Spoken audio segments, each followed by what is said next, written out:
Hi. We're Bulk and Skull. We have been requested by the fan club to say something funny. I can't do this on my own, cause you know things ain't always sweet when you out here in these streets. But my morpher when it morphed, I made a fake one. Fortunate for him. Yeah. All right, so the couch is yours. Polly and I share the chair. All right.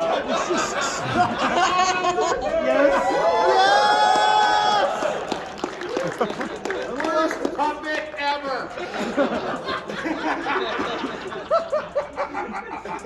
I'm Paul Schrier. Take my wallet, please. Man, something smells like shame. Shame. Go on. I keep my shame behind me. I look forward towards hope. Whoa, hey! You should be ashamed of that. It looks like a bean that you throw away when you're harvesting because it's malformed. You can still eat it, but do you want to? Who said, woo, I'm gonna eat his ass? I meant the donkey. Carne the burro. You're like a vegetable from Chernobyl. What do you mean? Like something horrible happened in Chernobyl? I mean, I'm a cooked vegetable right, from because Chernobyl. there's a thing The thing in a weird spot where it shouldn't be. Chernobyl's a weird spot. You shouldn't be there. Yeah, really. God, I thought we were going to lay out politics. All Hey, right, let's all talk right. about something fun. Feelings and politics. No. Poisoning by nuclear radiation. Who the hell are you? Hey, what's up, Judd? Man, I love your work at the Steve Miller Band. Put it for Judd! Judd's the one who's going to be donating his clothing to you all by the end of the panel. Judd's been snacking on edibles all day long. How are you guys doing today? Good. So, what do you want to talk about? Your exes? Me. Yeah. You? Your exes. My Do exes? you want to talk about each other's exes? Oh my God. That can get dirty. Oh my God. Hold on, let me grab the list. Oh my God. It's like the naughty list from Christmas. All right, you're the moderator. Say something funny. Moderate though, moderately funny. So, I actually you guys they've already broken me. It's done. Game over, right? But, so, real quick, the proper introduction, ladies and gentlemen. My name is Michael Lindbaum. I'm one of four for the podcast Voices from the Grid, where we are four adults who take the TV show Power Rangers way too seriously. And I am grateful to be on stage with these two men who happen to be the most human characters in all of Power Rangers and the true heroes of the Zordon era. Don't believe me? Listen to the podcast. Cheap. That's not a cheap plug.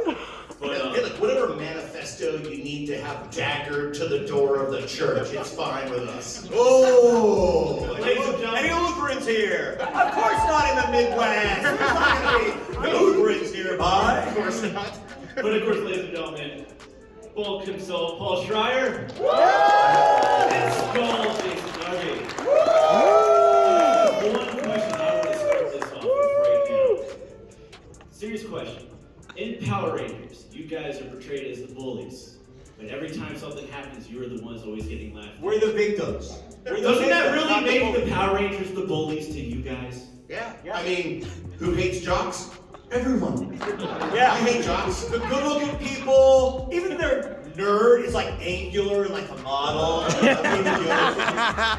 I'm so very awkward. Awkwardly hot. Right? Like these are the people that bullied you as kids, right? And now they're like, I'm gonna watch some TV to escape them. Now you must be like them if you want to be a winner. Right. And if there are jocks in this room, that was a few years ago, and you should take a look at your ass because now you're one of us. One of us. Well, we made a joke at a panel a few years ago before they did the most recent reboot of Power Rangers, the film. The 7,000th. The 7,000th one, and we did say, with culture being what it is today, and understanding kind of jocks and bullying, if Power Rangers were remade today, Bulk and Skull would be the heroes. Well, when you watch the reboot, all of them are Bulk and Skull. Yep. Which is why they couldn't have a Bulk and Skull in it, right? They couldn't get real, they had some like mean girls and like the podcast. Yeah. Well, they had that one ginger dude with the America shirt on. Hey, my mother was a ginger.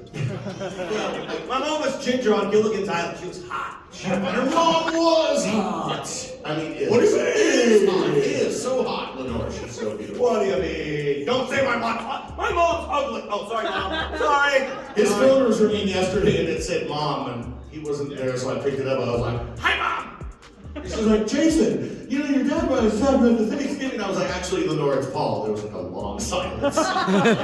He was like, "You." But the funny thing was, they were trying to film Johnny. Like the local news was trying to film Johnny, and it said there was Paulie and Narvy's mom on the phone. Hey, Lenore, how you doing? Is that what the guy was trying to do? Yeah, he was trying to film Johnny. He was trying to film us. Oh. Why would they film us? Because you're great. Good point. I don't know. America's Most Wanted is not on the air. I mean, we're in a comic book convention. I mean, everybody poses as press here. They make a press pass at a crane. They're like, "I'm with the press." Can I have some free stuff? Oh, gee. Shoot, there you are. Right there. It's got a tripod with a phone on it.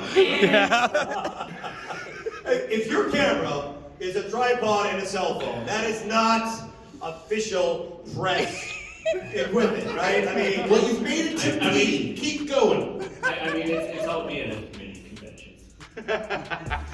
well, we just lost a lot of friends here, didn't we? I'll still be your friend. I need the press. Everyone Everyone on the press passes. How you like that? That's no funny. Ha ha ha. Fake news. Fake news. So, do we have anyone who has questions for Bulk and Skull? That's not a question. That's an ejaculation. I got this little Green Ranger right over there. Isn't that like a fire drill where we all have to go outside because it's an evacuation? So we have the little Green Ranger right over here. What's your name, bud? Oh, sorry. Oh, All hey. right, so we have Anthony over here. Yes, he's the Green Ranger. We know his secret identity. Finally. That was What do you got for me? That was funny. What is your favorite color? What is? What is your favorite Leather. How do you see leather comes in all the shades of the rainbow? White, black, gray, green. Narvy's had this coat since Power Rangers. Can you tell? Yeah, it's no BS. It's totally. This coat is. Now, have you ever seen white, black leather?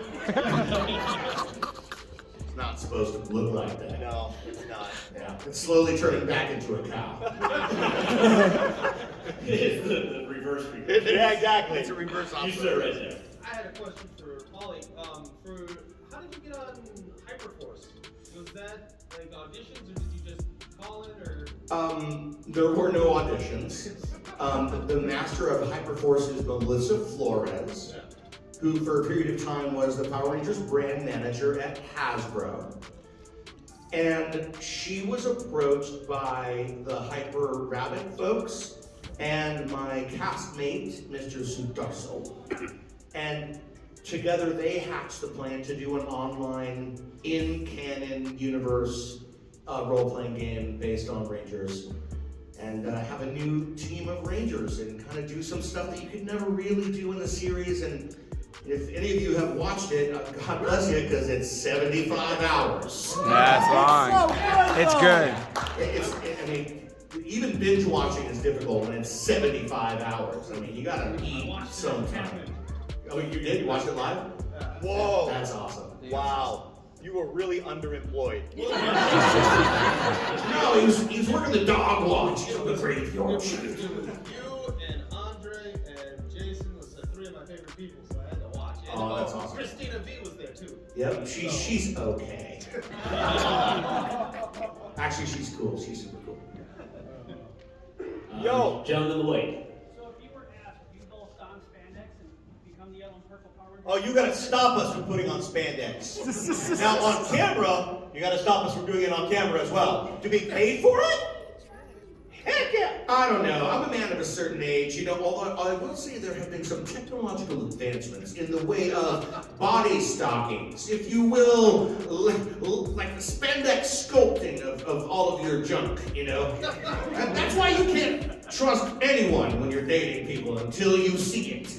Because, you know, like one zipper is like... So, sure I would. I would love to have my blood pressure exponentially increased by a compression garment. Our eyes, remember those toys you used to call OBs that you press on the thing and the eyeball go, ah! That's what it would look like when compressing us in those suits. My nose would get even bigger, if you can believe it. You'd have to watch it with 3D glasses. Wait. Whoa! You're saying your nose would get bigger than mine? Oh, that's tough. This is the Jewish nose versus the Roman nose. No, Jewish nose too. Boys, don't self-defecate. Taste funny. That's Jewish! It's Jewish! Oh, yeah! The Jews are bad! Oh, boy. Not a lot of Jews in Minnesota, is Look, there? look, The look. Coen brothers and Bob Dylan, and that's a good record. That's a good record. Listen, I don't like quibbling points. I'm anti-semantic.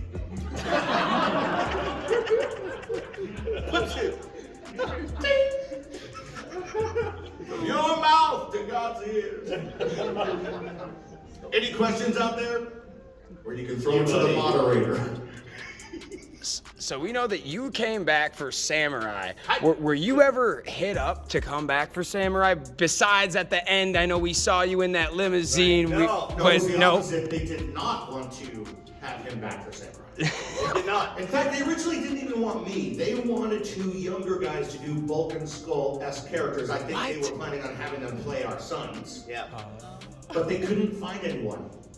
You guys are too unique. You're too unique. Yeah, I know. There you are, right there, looking smooth again. There you are, right there. So they contacted Polly to help them with auditions. Okay. And I was in grad school, so they thought I was dead to them or something. But Polly was great. Polly is really good with working with younger actors. He has really any actor, he can make them look better, but they could not find somebody that was as good as Polly. You know, that was a large guy, but they found Felix, who could do a really good Narvy imitation. He did. He was pretty Narvy-esque. Yep. Yeah. I mean, it's, Bulk and Skull are a unique kind of conundrum because they only come in very briefly. They have a limited amount of time to pull it off. And really, we were super fortunate to find each other and fall in love. Well, you know, like Kim and Trump, you know, like fall in love, but like not fall in love, you know. It's like Kim? Oh, Kim! Kim and Trump, right, yeah. So, you know, it was lightning in a bottle, truly. Like we had a similar background, and so we were super Similar fortunate. sense of humor. Yeah, bad Evil humor. Humor. Yep. You know, so and that was hard to replicate. You can't artificially do it. They got lucky the first time. Yeah, so they couldn't find anyone, and so they asked me to help. And then at the end, they were like, "So, CIA, you were pulled back in." I was like, "All right, sure. What's up, Bulkmeyer? What do you got?" I got a question for you. I have to ask this to every Power Rangers actor that's been in the Mighty Morphin Power Rangers movie. Favorite part about filming that movie for each of you? Oh, the paycheck. Of course. I mean, getting paid is always good. Yeah, it really is. It was good. Well, they did have a budget on the show. The movie was amazing to work on, actually, because the Australian crew is super skilled. But really, the best part of the experience for me was not working. We did a lot of that. You can see how much we're not in the movie, and we were supposed to be in the movie a lot more. But there was a ton of war going on between 20th Century Fox and Saban because they wanted our characters to continue, and they didn't want to make us bad guys. And Fox didn't understand what the hell we were. Right. So in the script, why do you think we're in that scene handing out Ivan Zeus? Is because at that point in the story, we're supposedly under Ivan Zeus's spell, and we're working for him. So they rewrote it as they're already shooting the film. So they cut all of that out because they were like, no, we can't make them evil. We need them to do their stupid thing. Yeah. Because they'd already taken us away from being bullies, which thank God, because being bullies is lame. You know, so even in the 90s, it was really wearing thin. But we were good bullies because we were not believable as bullies. We were idiots. Speak for yourself, Fuzzface. So, speaking about the movie, were you guys ever approached for Turbo? The Turbo movie at all? Sure. Yeah, we're in it. We're about to watch that for the podcast. You haven't watched it before? I haven't watched it. Oh my God. Yeah, they're in it on the motorcycle. Okay, so here's the yeah. first movie. The first movie, all right, guys, you're going to Sydney, Australia for 4 months. Woohoo! Oh gosh. The second movie was, hey guys, you're going to the San Fernando Valley for 2 days to be in water. Going to the San Fernando Valley is like saying to you guys, hey, you guys are gonna go to St. Paul. It's a big road trip, big journey. We're like, seriously? You know, so that was really the second movie. So we were in it a lot more, that's for sure. But it was a gag that just kind of belabored. You know, honestly, the Turbo movie is like Cheese Whiz. Never a great idea, but once you start, it's really hard to stop. You gotta get to the bottom of the can, is what I'm saying. The bottom of the toilet. Yeah. Yes. You start the green. Speaking of the movie, there's a pretty bad blooper involving Skull Bitch, where you have a hot dog and there's no hot dog there. Ah! So, what was your first reaction when you saw that? Where's my hot dog?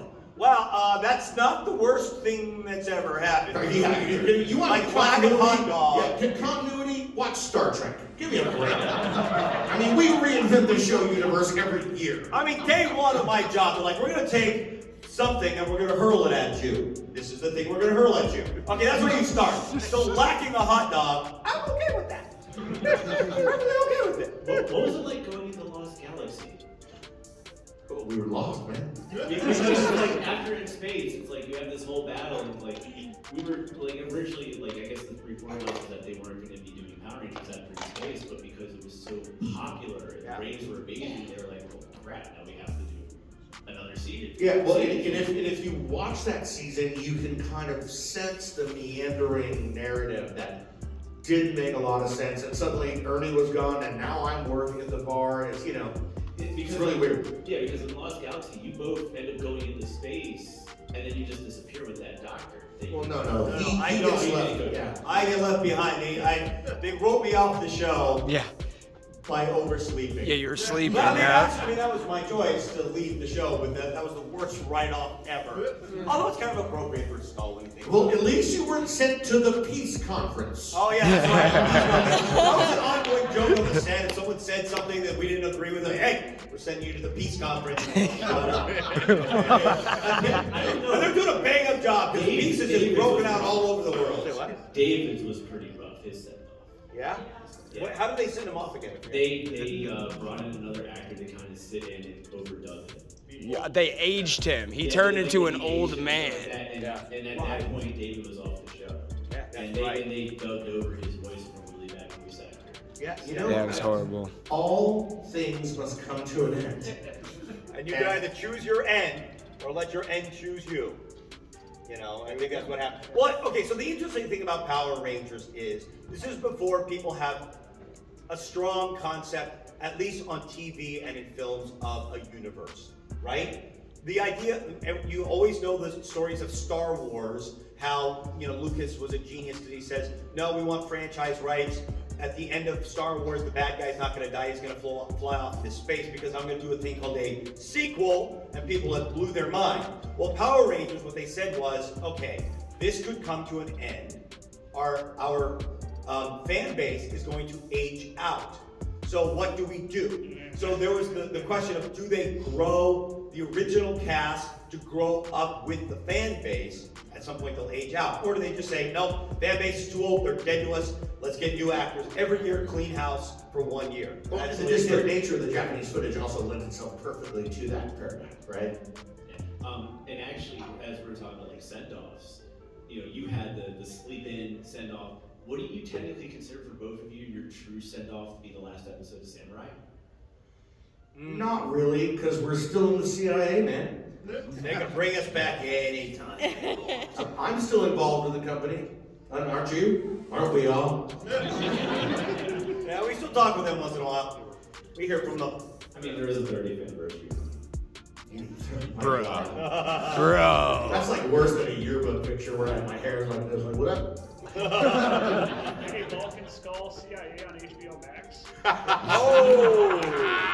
Oh, Vulcan Skull, Shadow Warrior. Oh my God. Okay, you know know there's that film called For All Mankind, the series that's about what happens if the Soviet Union got to the moon before us? It would be the same idea. What happens if the CIA was run by Vulcan skulls? Like suddenly America would lose the Cold War. You serve the purpose. Who is your favorite Power Ranger to work with? And how We hate them all. We hate them. it's like working with Jason David Frank? Hate him. Worst monkey. He's the best monster in the series. At some point, it did become the Tommy Oliver show. It did, yeah, it did. Yeah. I mean, we were buddies with all of them. I mean, it was like going to college, right? So, you know, we were never quite the cool kids in some ways, but in some ways, you know, we grew up with them all. So we were just, you know, we're coworkers. So you can't say you love mommy more than daddy. We hate them both. They were both abusive. To me, each individual cast member, it was interesting to watch them kind of postulate their own run on the show and how long they thought they were going to be able to have this role and this paycheck. And some folks kind of really carried it as long as they could, and other folks would kind of just make a plan like I'm one and done because they had other ambitions, you know, they had other places they wanted to go. And I think that really colored kind of how they dealt with us because we were there for so long. Yeah. And myself in particular as the record holder of episodes. You know, I don't know if it was a good thing. At the end, I was on Miranoi, like, help me. They never showed that, did they? And then boom, Forever Red, you're back. Oh, yeah. It had to be some sort of space travel. One would assume, I don't know. Skull Kid attention. But yeah, Right. Skull. So kind of going on that question of like how you got back from Terra Venture, what happened with Skull? How did you become a multi-millionaire by samurai? Okay, so I have two theories about this. Okay. Skull's a Narvy, Skull, fantasy Yeah. character, yeah. Narvy is a real actor, and he creates a world for his characters. That's true. Your acting work led you to. Okay, so one of two things, okay? He still had to be Skull no matter what, right? He couldn't suddenly become a genius. That's not the character. Right. So he either, he worked at a toll booth where it was like an uneven amount, and he was so bad at math, it would take so long to give the change, and it would be like on the New Jersey Turnpike where it's like thousands of angry people, and they're just like, I know you, and they take off, and you're like, okay, and he just pocket the money. And eventually he got rich.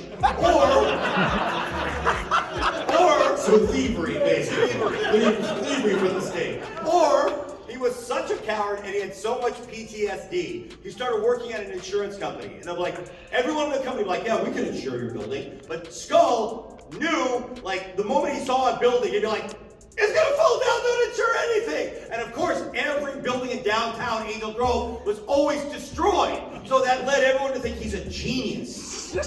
How did he know that we shouldn't insure them? And that's how he made his fortune. The gentleman behind the Glitter Ranger. So, one question I have is, what was probably the funniest moment that ever happened during the production of Mighty Morphin Power Rangers? Funniest moment, like behind the scenes or in front of the camera? Bit of both. Okay, this is the one I know from us, because I know this. Paulie and I were usually pretty good that we could suck it up and get through any take. Okay, we even like sometimes we get bored and try to screw each other up before they call action because we knew we could still pull it off.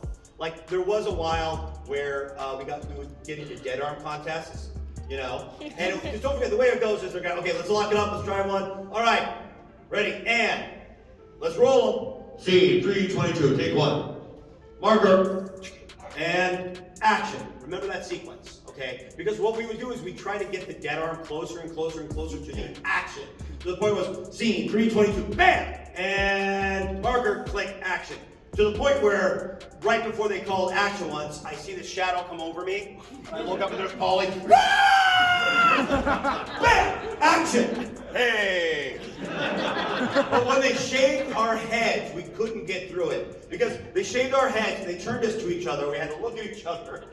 I go, oh my God, look how ugly he is. And, oh my God, I might be that ugly. And we had to look at him and go, ah! Look at the other guy, instead of yelling at him, we go, ah! We could not get through that. It took us like 10 takes. That was in the outtakes. And one of them, I was laughing so hard I busted the mirror. So yeah, that was probably the funniest. For those of you wondering, a dead arm contest is when two dipshits hit each other for fun. Yeah. Well, that's us, by the way. Actually, piggybacking off of that, you guys go for the Junior Police Academy and everything like that. What was it like for your characters to go through that and to actually have the Rangers there, like, cheering you on? Like, how was that for, like, your character progression on the show? Ooh, that's a good question, because, I mean, like, at first, anytime they actually had, like, a real story arc for us, we were super excited about it until it got tiresome and boring. Like, looking, who are the Power Rangers? Like, oh, they've got a new story for us, we're the Intergalactic. I mean, it was kind of cool in that suddenly we were one of the cool kids, which was, I guess kind of cool, but... I think some of the cast were a little bit jealous of the screen time that we were taking away from them. Because, you notice how they always just line the Rangers up like, peeps in a box for every shot? And they're all like, oh, guys, I'll turn and look at the viewing club. Oh, come on, you guys, let's go there. It just looks like a Hydra all looking in the same direction. So when we were given that storyline, it was quite a bit of screen time, especially in the beginning. And I got some comments from the cast like, yeah, I don't really have that many lines in this episode. Oh, thanks. It's a lot. Johnny actually did not talk a lot during season 3. No, our mission was complete.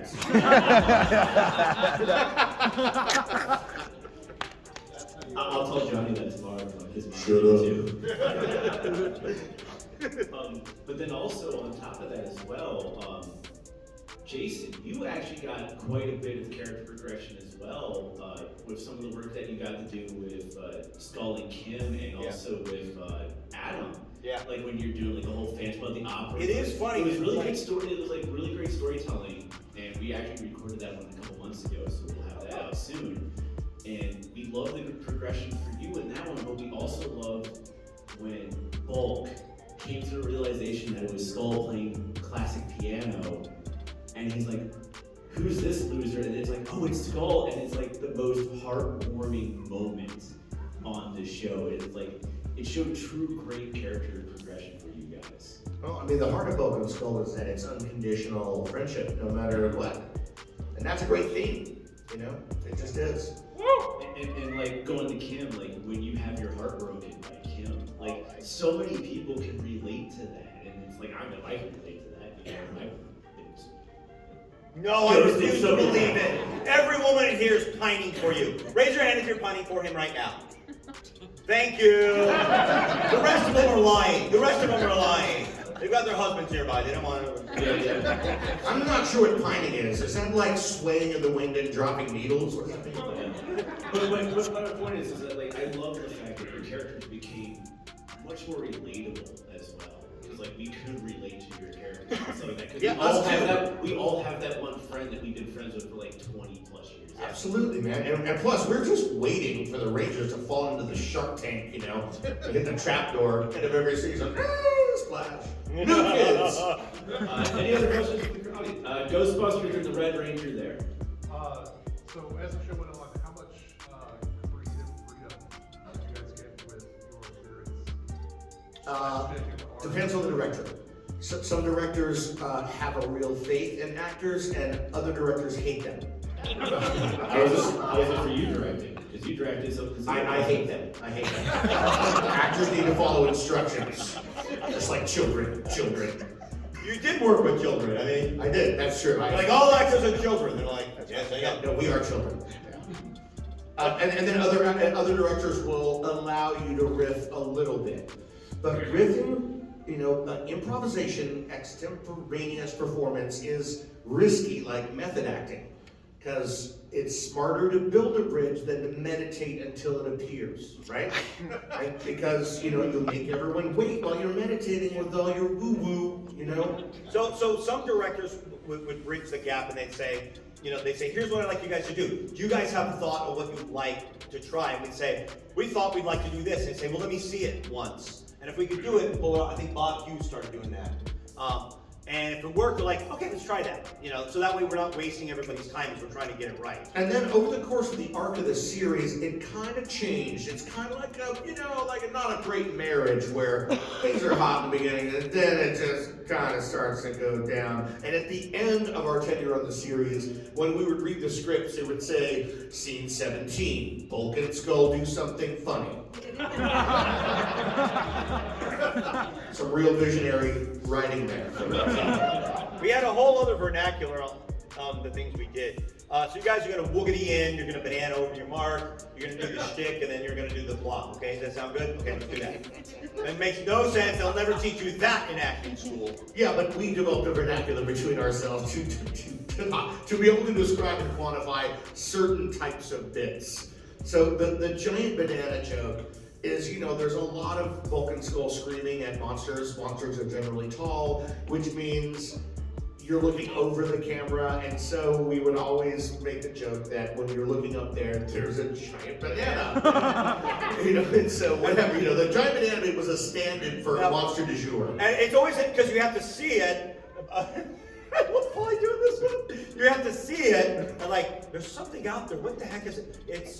And then you have the moment of, it's a banana. The giant banana's going to come at me. Because that was the moment. That was the giant banana. And that comes from Gilligan's Island. Because if any of you who are fans of Gilligan's Island, you might recall the denouement of some episodes was Gilligan saying, Skipper, I've got a great idea how to get off the island. And the whole episode, Skipper would be like, shut up, Gilligan. We're trying to finish this episode. Shut up. And then, of course, Gilligan, he'd finally give him a chance to speak, and Gilligan would say, first, Skipper, we get a giant banana. And he goes, Gilligan! So that's the genesis of the comic. But the Red Ranger, and then we'll go to the Narvy character. Hello, Red Ranger. Hey. You two are absolutely amazing. Thank you. So are you. Thank you. Thank you. Let's get it going all day. It's going to be great. With all of the demon invaders, alien invaders, and kaiju, what's your theory for why people stay in Angel Grove? Low rent. I can see the red being really low there. Well, the show was run by Israelis.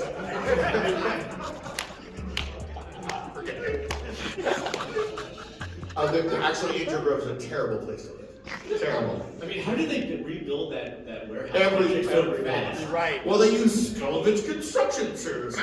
So that's how you became a millionaire. There you go. Yeah, we got $1 million. The Naruto character. Hello. So my first Power Rangers series I watched was Samurai, and I absolutely loved you in that. It made me smile every time. The question was going to be if they asked you to come back with you. You kind of already answered that. So different spin on it. If you could go back and put Bulk and Skull in a past Power Rangers series and just have it in it, which one would you choose? I don't know. Honestly, sometimes things work out the way they were supposed to. No. I mean, I've enjoyed all of my work on the series. Lost Galaxy was a little weird because that was kind of me, like, deciding I would like to learn to use the Microsoft Office suite. Paycheck that I'm not worried about every week, All right, I see this gentleman right here, then I will get you.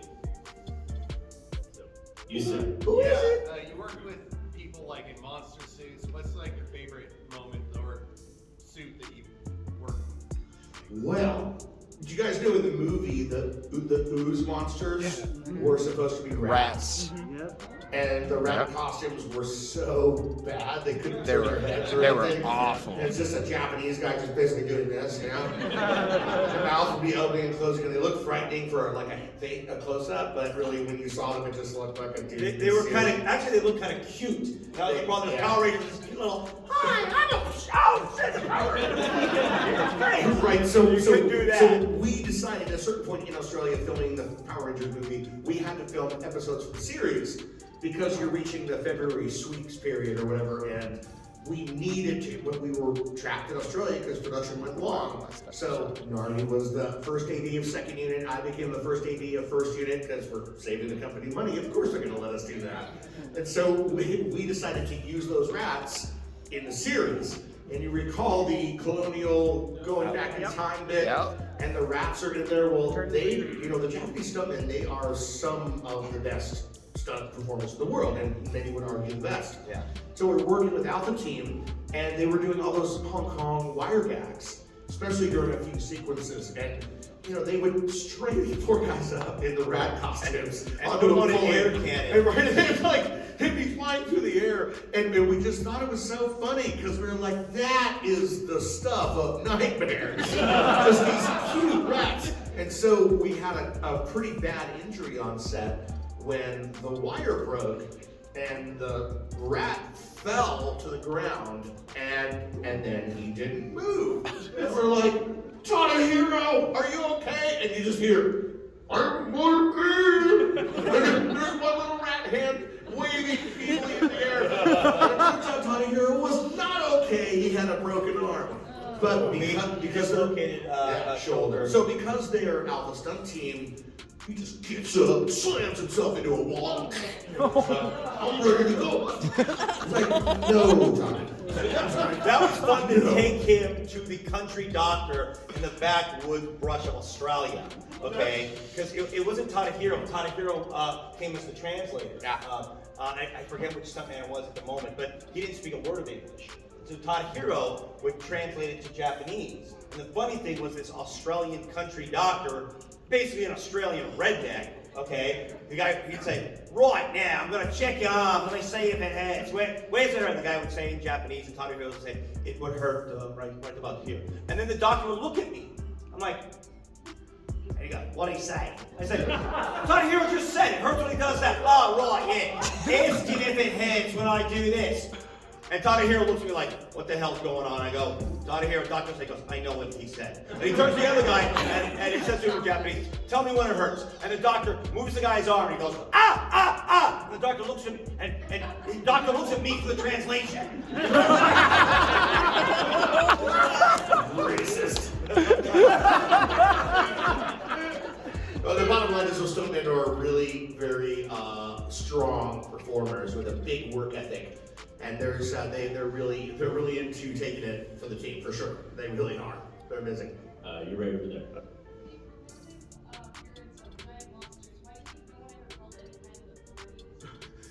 Oh, corrupt government. When the mob runs Angel Grove, let's be honest. The mob. I mean, let's be honest. We all know how Commissioner Gordon. We all know how Commissioner Gordon has like the bat phone or something, like the bat signals. Like he really had like a secret button for Zordon. Like they just paid Zordon, and like Zordon knew what to do. Zordon reminds me of like a weird aquarium. He wasn't really in a thing, just his house flooded. Totally. Dude, it's only so I'm gonna call the Power Rangers. Oh god, it's flooding in here! Rangers. Old plumber. Why haven't they made Morphin Grid waffles? I'm just asking. It's already a grid. Chicken and waffles. What's a grid? How was it in Zeo where you actually got to like fight against the enemies or fight? How was that? That's like, the Spartacus moment, right? That's the apex of the character's arc. That was fun. We loved that the one good thing was, like Paulie said, if we were in other seasons, we don't know what we would be. When push comes to shove, the best thing about Bulk and Skull was that they were comic relief.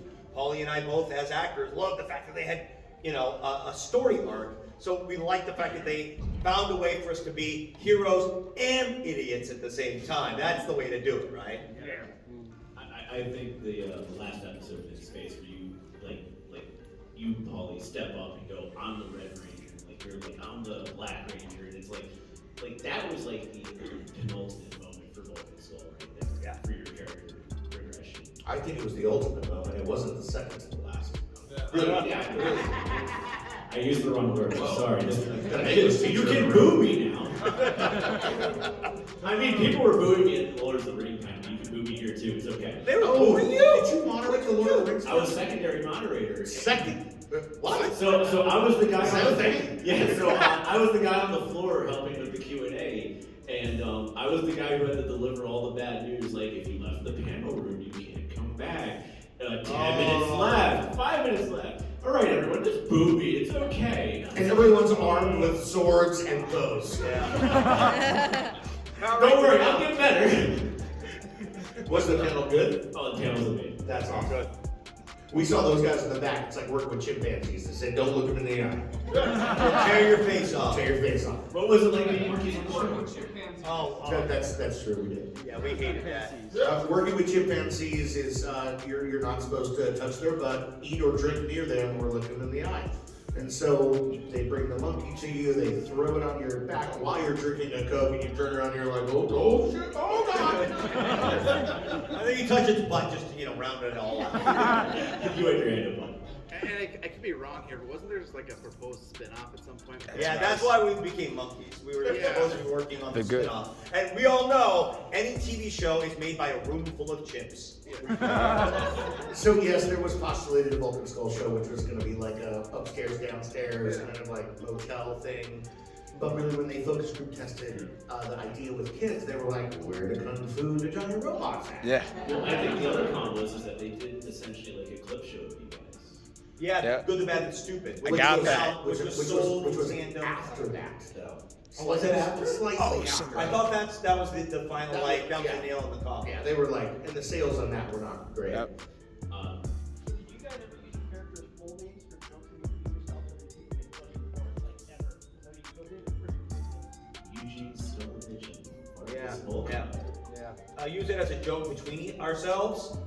I don't think so. I'm sure we've signed up for credit cards with those names.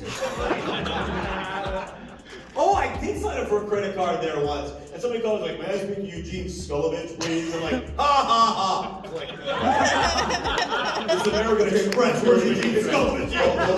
Hold on. That's fraud. Gotta go. Nobody works for federal law enforcement in this room. You're right there. What show do you think would be most improved by having Vulcan Skull in the recurring cast? Downton Abbey. A Wheel of Time.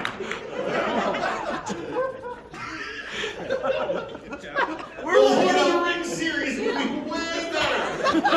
We're like Tabasco sauce. You could put us on anything. We could win the final season of Game of Thrones. Yeah, there you go. Probably get a lot better. Way back there. Lunch is coming.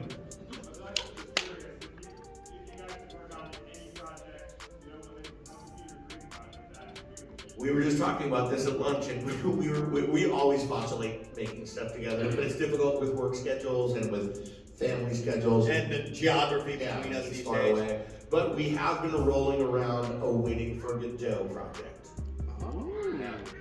And if you're wondering what that is, we're gonna leave you waiting for a while. With Godot panel, it's gonna be at 4 o'clock. And actually, Jason, you recently did a film with Johnny. Yeah. That came out last year in October. So we What was did it like doing that? So you were asking which Rangers we like to work with. When I updated my reel a few years ago, I had a comedy reel. I had a reel that was everything, and most of it obviously was me and Paulie. And completely by accident, I realized most of my dramatic stuff was from projects with Johnny. Because I had these other little things and whatnot. So we had started Vox Rocket Studios a few years ago, right before the pandemic, literally on the doorstep of the pandemic. So we started Arc Exodus. We shot as a proof of concept, and we're pitching it as a TV series around right now and seeing where it's going to go. And in the meantime, we did a couple other little proof of concepts that I can't talk about because we don't own the intellectual property. So last night we were having drinks and we came up with a few more. So look for more projects with Johnny and I. I just want to personally say thank you for actually releasing that on my birthday last year. Was it on your birthday? October 1st. Yeah. Oh, happy birthday! So I had to go to work, and then as soon as I got home from work, I pulled that up and I watched it. And I loved it. So how old are you now? I just turned 36 last month. Oh, you're as old as Marilyn Monroe. That worked out for So actually, I want to use this now that you all know how old I am. How many of you, like me, watched Day of the Dumpster Day 1? Just quick show of hands. On the premiere day. So Wow. that was like 6 or 7. I'll say yeah. Whatever happened to the astronauts? They died, right? Yeah, they got So question for one of the people out there. What's it like right now for you to be here with these guys? Awesome. It's awesome. You know, there's a quid pro quo at work here, my friends. Without you watching, there's no show. We're not worthy. There's no show. No. You know, we're just laboring into a vacuum. We're lucky that you guys give a damn. Like, and I mean that. That sounds like a joke, but we really, really are fortunate. I mean, so few actors actually get to A, work on television, B, have it go longer than a day. Most people get like a gig and they're like, oh yeah, I'm the you're welcome sir guy in the movie, or even if you get a month or 2 months, but nobody gets years. Nobody gets 30 years and gets to play characters that become beloved despite their inane attempts at intelligence. So really, it's a huge gift, and believe me, we appreciate it, no doubt. Yeah. You're welcome. Yeah. Thank you. Thank you. Ghostbuster. What's your favorite prop you stolen on set? We've never stolen anything. I have. I've stolen a bunch of shit. Yeah, I think one of them had, he took the dragon dagger from Tommy. It's like had it sitting. No. We stole Tommy. We stole Jason David. You stole his body fat. I have the eye patch from One Eyed Bulk. I have the 1960s orange glasses from the Incredible Bulkster. I still have the original blue Lycra hood, which is petrified and just like a calcium product at this point.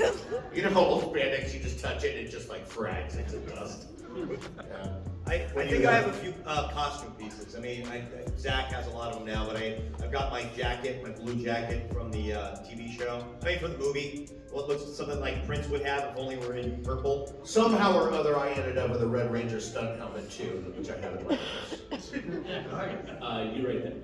So since you've been playing characters for 30 years, not many people, how do you separate yourself from the character? Well, these two roles were written for us.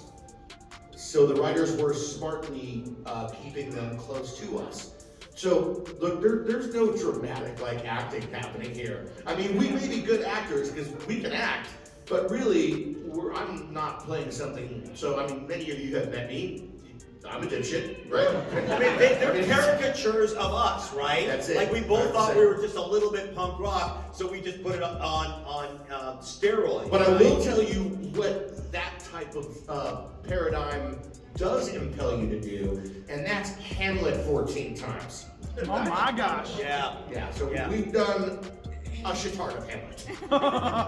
Yeah. Yep. Because we love Shakespeare, and somebody else wrote that, and it's free. You sir. Yeah, free. How do you guys feel to know that you're not replaceable like the other Power Rangers? You just swap a suit? I don't think that's necessarily true. I think a good enough casting director can absolutely find people to play our characters. First, oh come on, nobody is irreplaceable. Nobody. We are. A little to the left, hashtag. Okay, I'm gonna go with the house. Yes. What is your favorite scene that you have ever made? Our most favorite scene we've ever made. Oh, that's really a tough question. Oh, man. Well, when I played Hamlet, I got to kiss Ophelia Catherine Sutherland 7 times. For the record, I got to cart her dead body off stage 7 times. So, you know, talk about getting your leavings.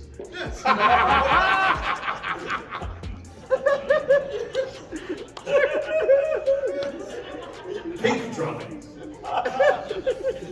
Oh my God. You back there.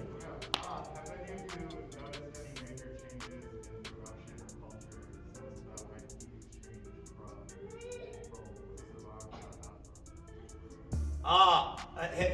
Let me see if I could hear you correctly. Is there any difference in how production goes from Saban to Hasbro? Yeah.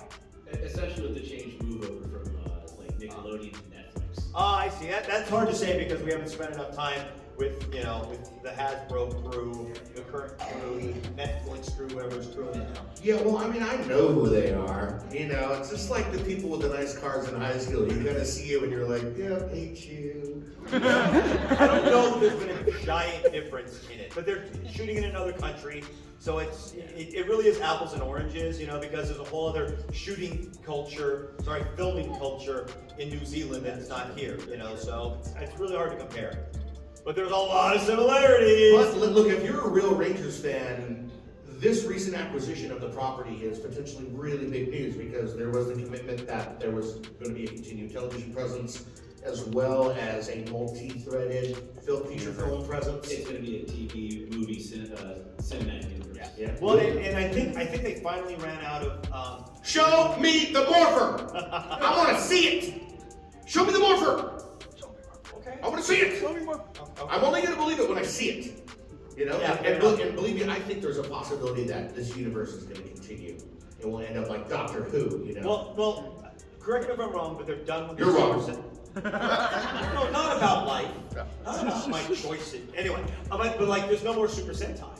There's no more Sentai to base it off of. We always had Sentai footage. That has ended, so they literally are completely on their own for once. They're using the Megazord scenes for Cosmic Fury, but not the suits. It will be all original suits, Okay, but so they're using the therefore, Zords. Time will tell. Yep. You with the green, you had your hand. Paul, what was it like to voice the villain, one of the big monsters? Well, ADR, automatic dialogue replacement, is great because you don't have to wear pants. You can, you can show up in chanclas and cut off shorts or whatever.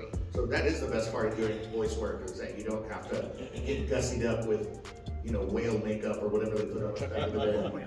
I had a lot of foundation on my face. For years, I was conditioned not to touch my face. Long after I left the show, I would be like, oh, I can't touch my face. And I was like, well, yes, I can. I'm not acting anymore.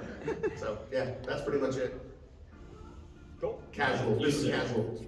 So, did you guys get a week off when you got turned into kids, like for the Alien Rangers? Oh, more than a week. Yes. Well, I was directing during that period. Okay. So he didn't get the week off. So I did not get a week off. I was prepping and working on shooting. But Narvy was sent out to pasture for a period of time. Yeah, I don't remember what I did during that time. I don't care. They just took the outback and just old you. That's right. I probably did a bunch of theater during that. Yeah. I mean, simple as that. We can take a couple more questions. You right there. Are you still involved in theater now?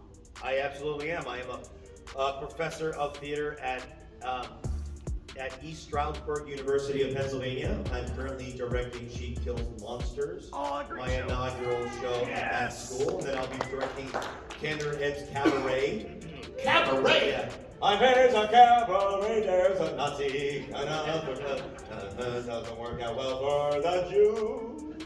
Well, it's cabaret. It's cabaret. So yeah, so I absolutely still do theater. Theater really got kicked in the butt though during the pandemic. It really shut down. It was heartbreaking to see. So did academia. So did everything. Everything got shut down. All the theater companies. But I mean, I was in Chicago. We had 400 theater companies, and many of them went under. And there was 100,000 waiters on the streets. Yeah.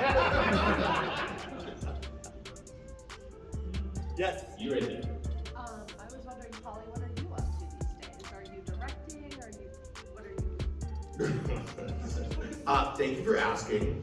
I am a creative director at an amazing art studio in Berlin, California. I've been there 19 years.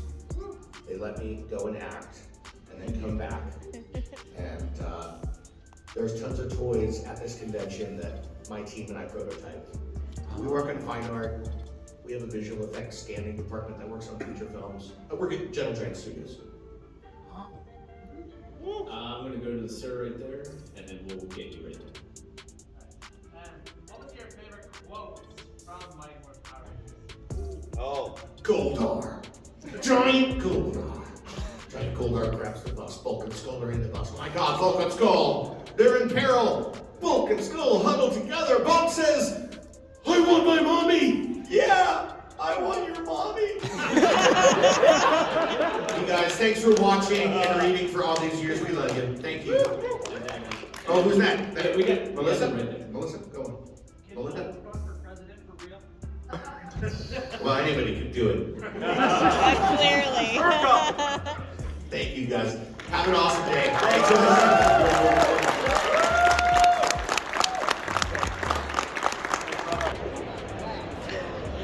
The gentleman over there, with Dr. Knuckles said, "Ah!" I want to give a very special shout out to our Gold Ranger members, Dead Echo X-Ray, Anime King Nick, Austin White, and Chaos Draco. Thank you guys so much for tuning in and being Gold Ranger members. If you want shout outs like this at the end of the video, sign up to be a Gold Ranger member today. Thanks for watching this video. If you like this content, you know what to do. Hit that like, hit that subscribe button, and hit that notification bell. You can also become a member. Please join the fan club support team right now. We have a Blue Ranger power-up and a Gold Ranger power-up. This is an awesome way to talk with the fans, join a fan club official chat group. You can also be featured in our videos. At the end of the videos, I will shout you out. That's if you get the Gold Ranger power-up membership. Go check it out. Go support the fan club. We love you guys, and thanks for watching. Peace.